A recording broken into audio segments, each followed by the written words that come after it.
Our fourth speaker is David Paterson. David taught history at King Edward VI College, Nuneaton, for 33 years before retiring just 5 years ago. Since the late 1970s, he has been researching into local political, religious and ecclesiastical history. He has written for Warwickshire history. You could see copies downstairs of that, old issues of that, and The Historian. And he co-authored a history of Nuneaton Parish Church, 1985, and he has written a history of his own school, the school where he taught history, Edward VI School, Leek's Legacy, which was published last year. And the talk this afternoon is about that. Its title is Parishioners and Pupils, an Endowed Grammar School and its Local Parish in the 16th Century. Thank you. I'm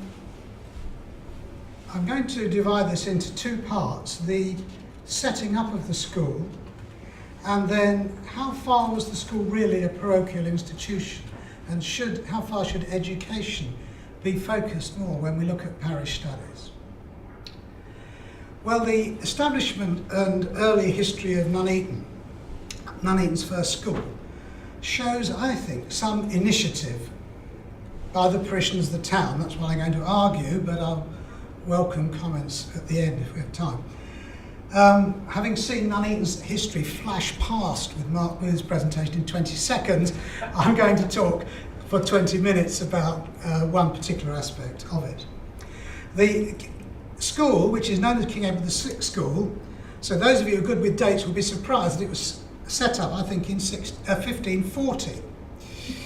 So it predates Edward VI. It was an early response to the Reformation tendency to favour education, of boys anyway, over prayers for the deceased, favouring the living over the dead, the young over grieving relatives. Chantries set up in the late 15th, early 16th centuries were increasingly ones that involved educational provision, and as such were often the result of an individual or small group initiative rather than that of the parish.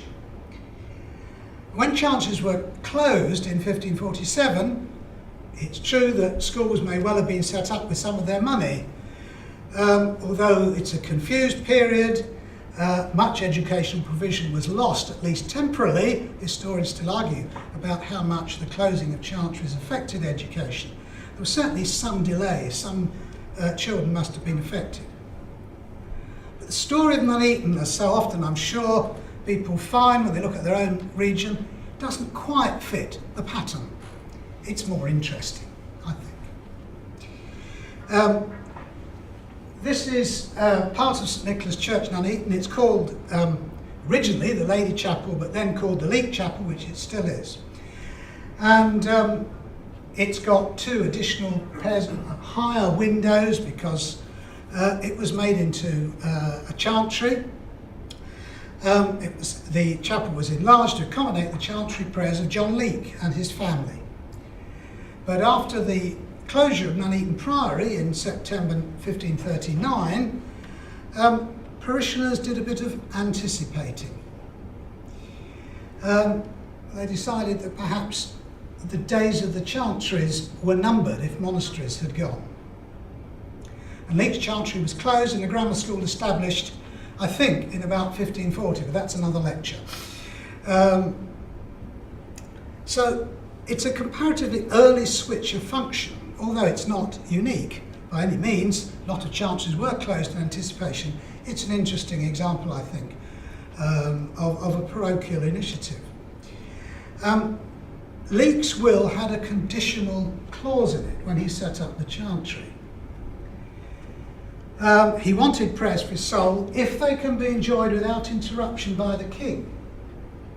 Otherwise, he wished them to be the money to be distributed to the poor in works of charity. Now, this is a very unusual form of wording for 1508. And people used to think, did he anticipate the Reformation? But I think it's simply that in the last 3 years of Henry VII's reign, he was so money-grabbing that he was frequently refusing licences. The licences in Mortmain, the dead hand, whereby the money would be gift-aided, we might say, by the person who set up the chantry. The money would escape the taxman and be safely in the hands of the chantry priest. And so he anticipated that it might not be granted, but it was. The wording remained in. But he never actually gave it for a school. And they used that wording to justify a free school, because that would be for the poor. So the Leake family connection by 1540 was fairly limited in Nuneaton. He owned property roundabout, but didn't really have much connection with Nuneaton. And I think given that and the tenor of the times, and perhaps the feeling that the days of chances were numbered, Leake's relatives don't seem to have been consulted, or they privately agreed. The chantry was closed and a school was set up. So who were these people who thought that the town would benefit more from education than from prayers for the dead? Could it have been a parochial initiative? With the closing of Nuneaton Priory, 1539, and the nearby Arbury Priory is a smaller one in 1536, one of the main sources of economic activity in the town was over. And what would replace it? It had been the Priory's development in the 12th century that helped to develop Nuneaton into a small market town, establish it as a parish in its own right, and the Priory had effectively been lord of the manor, and on its dissolution their estates were granted to Sir Marmaduke Constable, who wasn't local at all but a member of a distinguished Yorkshire family, an outsider. And he soon produced an inventory of his possessions, which is very useful for historians, and I'll come back to. But the rapid change from chantry to school, with the aid of Leake's legacy, the money John Leake left, does, I think, suggest a parochial initiative. The income was very small. Leake only left, because he diversified his giving to many other causes, 4 marks, £3.66, barely enough to keep a schoolmaster. But the school survived, although we have little evidence of its early fortunes before 1552. So I'm going to argue it's a parochial initiative. What are the alternatives? Well, I suppose one alternative is dear old Sir Marmaduke, who is buried in Nuneaton Parish Church. But I suspect, though his heart's there, literally his heart metaphorically was in Yorkshire, where the family was from. And I discovered he was in debt. He'd lost the Yorkshire estates because of the execution of his father in the Pilgrimage of Grace in 1536. I don't think he was in a position to invest in a school. In fact, I found out from the accounts that he borrowed from the governors because his widow had to try and repay the money. So I don't think it was him. Could it have been the incumbent, the vicar of Nuneaton? Well, that at first looks more promising, because Robert Whittington, who'd been vicar since 1521, was a keen scholar of the classics. He's a writer, educationalist, translator, closely involved with education and even educating people at court. Had strong views on the teaching of Latin. But he didn't spend much time in Nuneaton. He's a pluralist. And there's only one reference to him living at the vicarage. And it's not a very happy one for him, because it's a legal case accusing him of fornication and consonance with one Marjorie Wade, who admitted living with him there in 1525. So that seems to be the only thing that he did in the vicarage. Because as far as we can see, she actually admits to travelling around with him as a kind of common law wife. So however much revisionists say, there is some scandal in the pre-Reformation church. And I think, therefore, it's likely that he wasn't, although interested in education, I don't think he's really liked to be involved. I think it could well be the parishioners, and we had a reference to this in one of the other sessions I went to about Ethan Shagan saying ordinary people can be seen to play a part in the Reformation. And this idea that the change to a school comes not so much from strong Protestant feeling as a pragmatic sense of the possible. They might get their clutches on this chantry, let's use it for what we want now. So because of that early initiative of Nuneaton's parishioners, if my suspicions are correct, the school survived the Chantry Commissioner's visit in 1548 when they were instructed to confiscate all property and income relating to Chantry within the last 6 years. But they'd beaten them to it. And it's likely to have been something like 8 years. So the school got away with it, it continued. But it's financially very, very tight. But we know that the Edwardian commissioners who were starting in 1551, 1552, early 1553, coming round taking what they could out the parish churches to finance wars and other well-known ecclesiastical causes, actually found, as in other places, the Nuneaton parishioners got in first, and they had been busy selling church plate. But unlike some places which were lining their own pockets with this money, selling the church goods quickly before the commissioners got in, Nuneaton said, "We set up a school." So they're one of the goodies, if you like. Again, not unique but interesting. And fortunately for them, probably friends in high places, maybe the Duke of Suffolk's the most likely candidate here. In 1552, their financial struggles were eased by the fact that King Edward granted them income from the confiscated lands of the wealthy Coventry guilds of Holy Trinity and Corpus Christi. And that has set up the school for several hundred years. And a poor parish's school had been aided by wealthy funds from elsewhere. It's a good piece of socialism going on here. And an annual income little more than £4 now became over 10. And the Duke of Suffolk, who was very influential, father of Lady Jane Grey, lived nearby Astley, may well have been the person that got them this. There was also the humble petition of the inhabitants of the town of Nuneaton, so the parishioners were doing their best. So do we know who the inhabitants were, or who set up the school? Well, in an indirect sort of way. We don't have the records of who set up the school, but a year or two afterwards, Marmaduke Constable made an inventory of his new property in Nuneaton, the Constable Rent Roll, and from that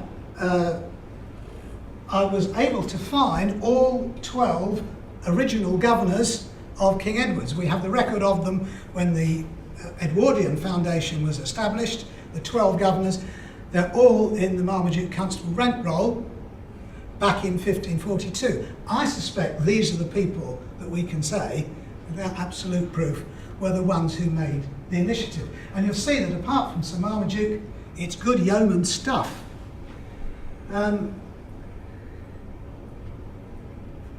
With the tanner at the bottom because he's smelt, so he's lower orders definitely.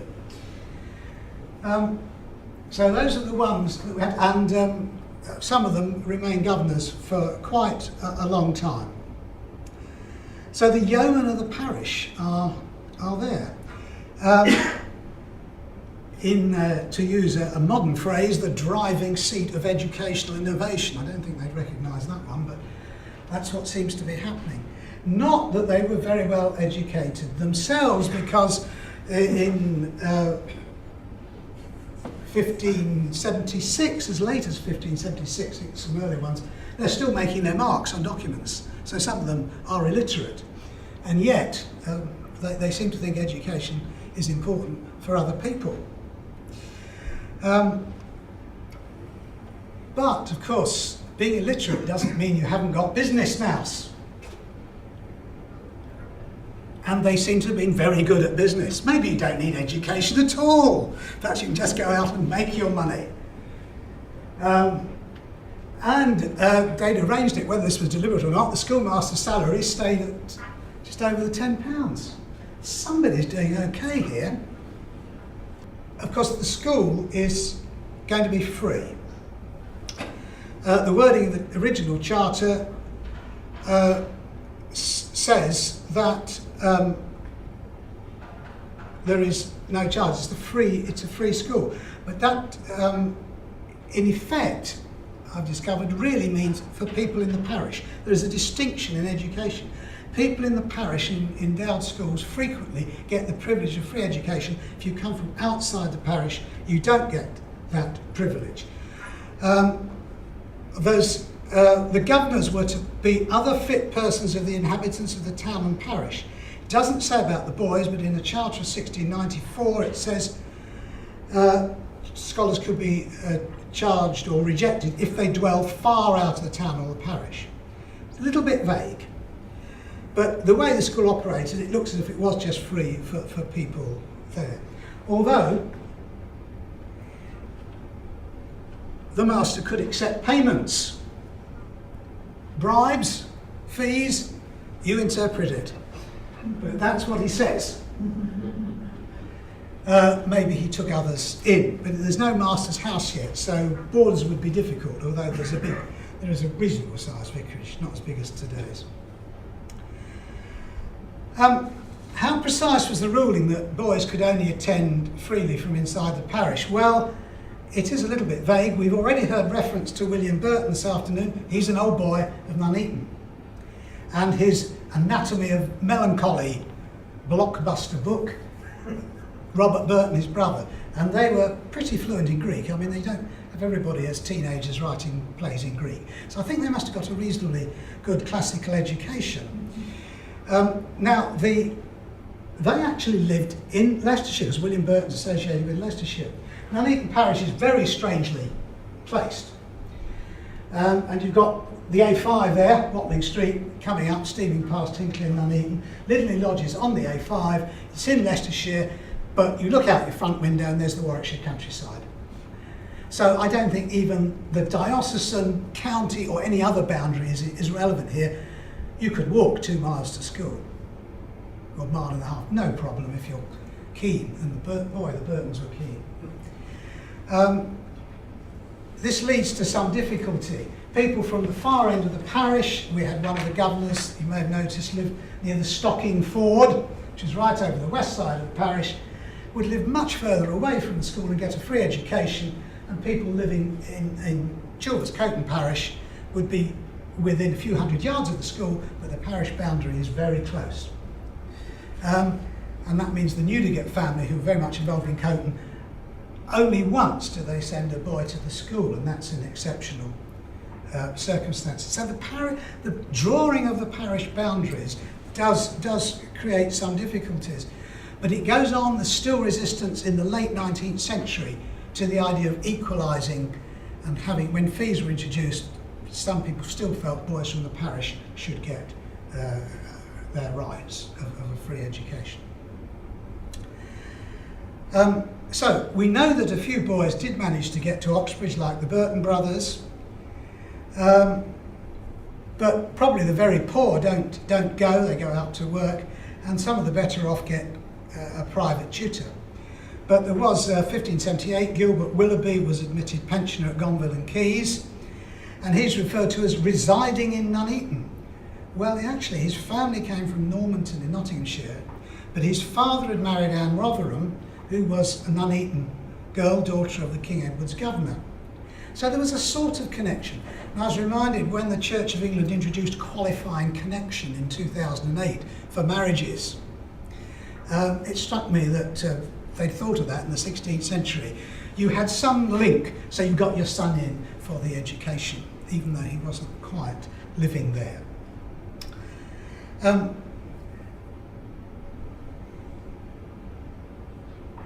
Now, I've started to talk about parish boundaries, and of course this leads to this idea of how far was the school subject to outside pressures? how far is it a parochial institution? Obviously, a good number of teachers were recruited from outside the parish, and governors, though, had to be inside. But they often looked outside. There's accounts sending people off to Coventry to find a teacher.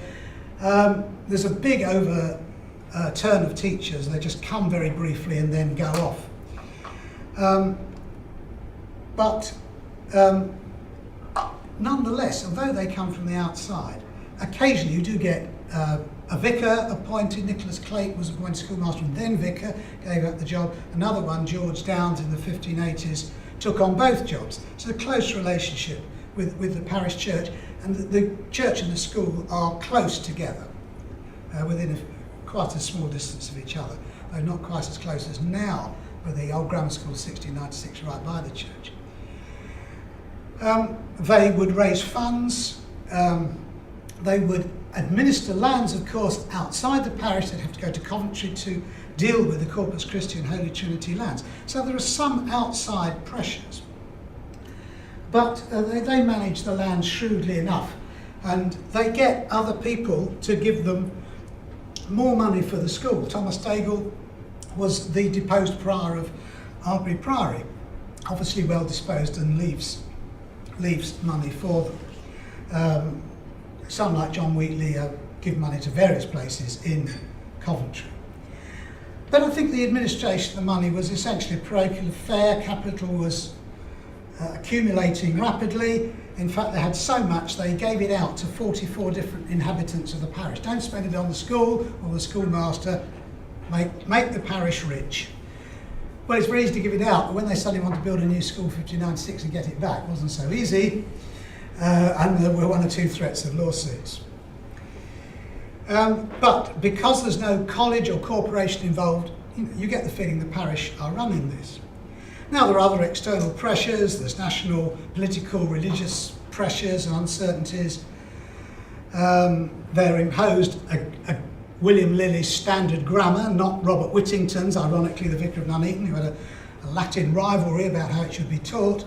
So you get told you've got to do this. You've obviously got religious uniformity. There are certain impositions from outside the parish.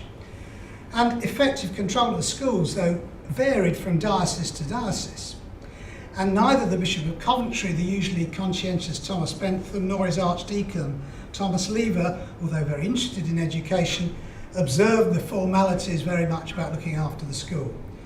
In fact, in the 1580s, the Bishop Overton complained of an untowardness in religion in divers young gentlemen, which doth argue a manifold and most intolerant corruption in schoolmasters. And the religious uncertainties of the mid-century, I think, meant a lowering of the number of ordinands and fewer people chasing plenty of church posts. Schoolmastering was very much for the young before they got a decent living. So it's true that Nuneaton Grammar was subjected to the external pressures, royal decrees and episcopal instructions. But that doesn't seem to me to be any different to a parish church or the parish administration of a poor law, which also has to take account of extra parochial things. And enabling local boys from the modest, if not the poorest backgrounds, to receive a free education, and showing initiative in setting up the institution. I think at least one endowed grammar school deserves to take its place as a parish institution. Now, doubtless there are many other stories of school. The trouble is, school history is always done individually, and often links and connections I've discovered in the 19th century are just missed. And more research in individual schools would surely help to develop our understanding of how far and when endowed schools were indeed parochial institutions. Thank you.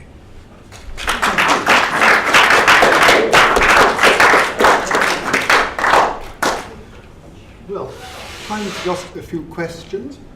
Can I ask the first, actually, something that seems to me most unusual for a school in this sort of period is the bequest of money for books for poor scholars.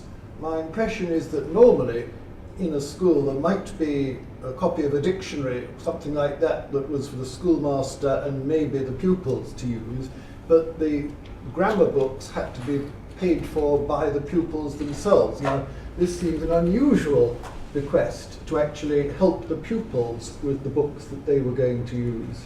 Yes, the strange thing is about haphazard nature of records. There are some quite good financial records, as you see, for the 16th century, but for the early 17th there's nothing. Now with books it's the other way around. That's the only reference to books until we've got a small list of books in 1607.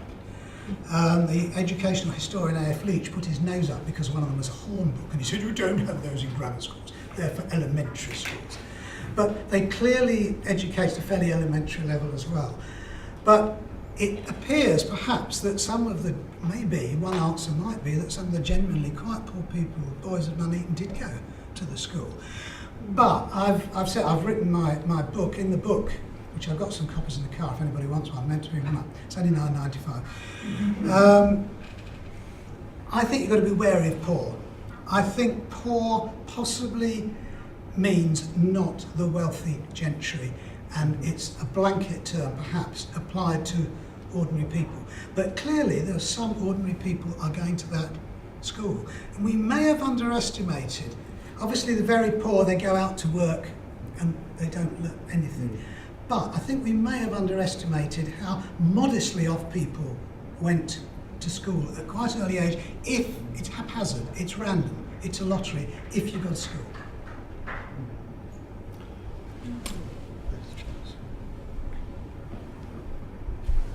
Just coming in, I thought that was a wonderful presentation. I really enjoyed that. Coming into what you were saying about the definition of the poor, I think you may well be right there. I think by poor they may just mean, not the wealthy. I mean, speaking from my own personal experience, my great-great-great-grandfather got something signed by his local MP to say that his son was an object of charity. Well, there was no way he was. His father was a yeoman farmer with estates in 2 villages, but the local MP signed he was an object of charity, and off he went to a charity school. Yes, I think it's a question of where you draw the line. Take the grey area would be someone like John Rotherham, who looks to me, apart from Marmaduke Constable, to be the best off of the yeomen. He's quite well off.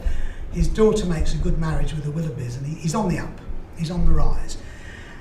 And young Willoughby goes off as the first one from the school to go to Cambridge. And I suspect that they might go above the line. They wouldn't. They might be a little bit insulted by it, but I think we're in agreement that poor does go higher up than we think. Yeah.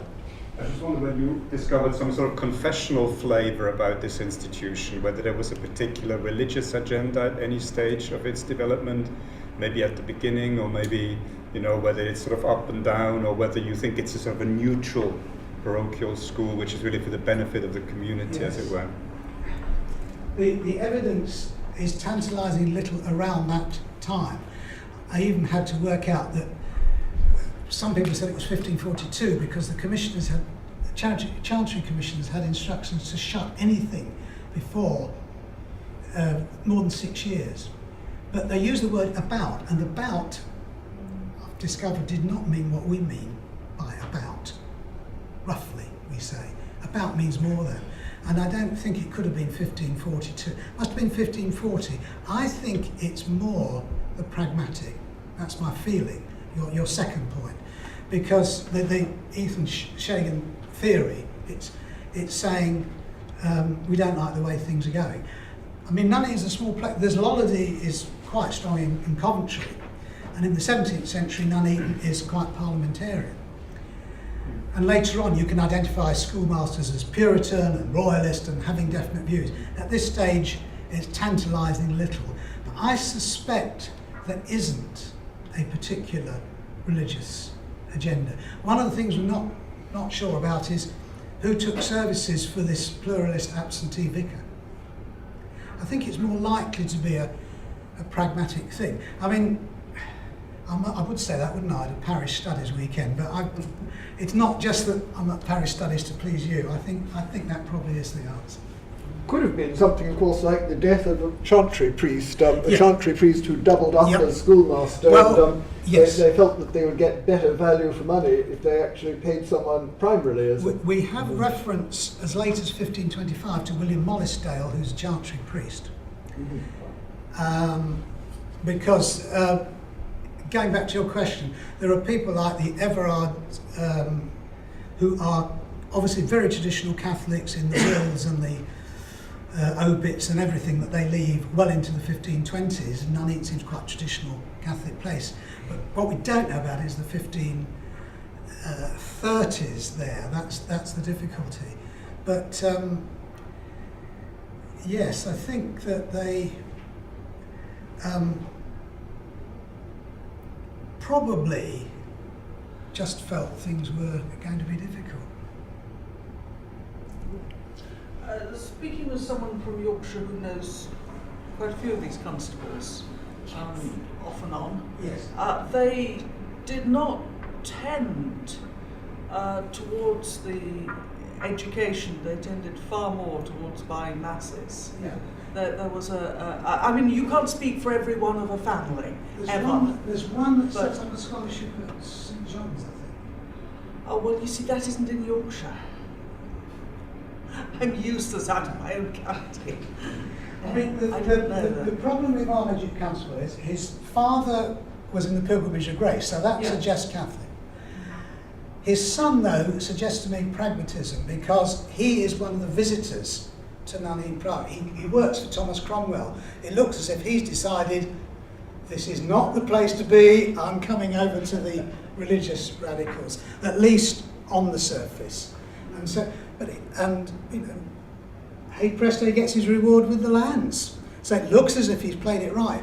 I don't see religious principle there. But everyone is different, of course. I mean, up in Yorkshire, there's a more, even a recusant there, isn't there? Yeah, the constables tended to be on the recusant side with the Yeah. women of the family. Yeah.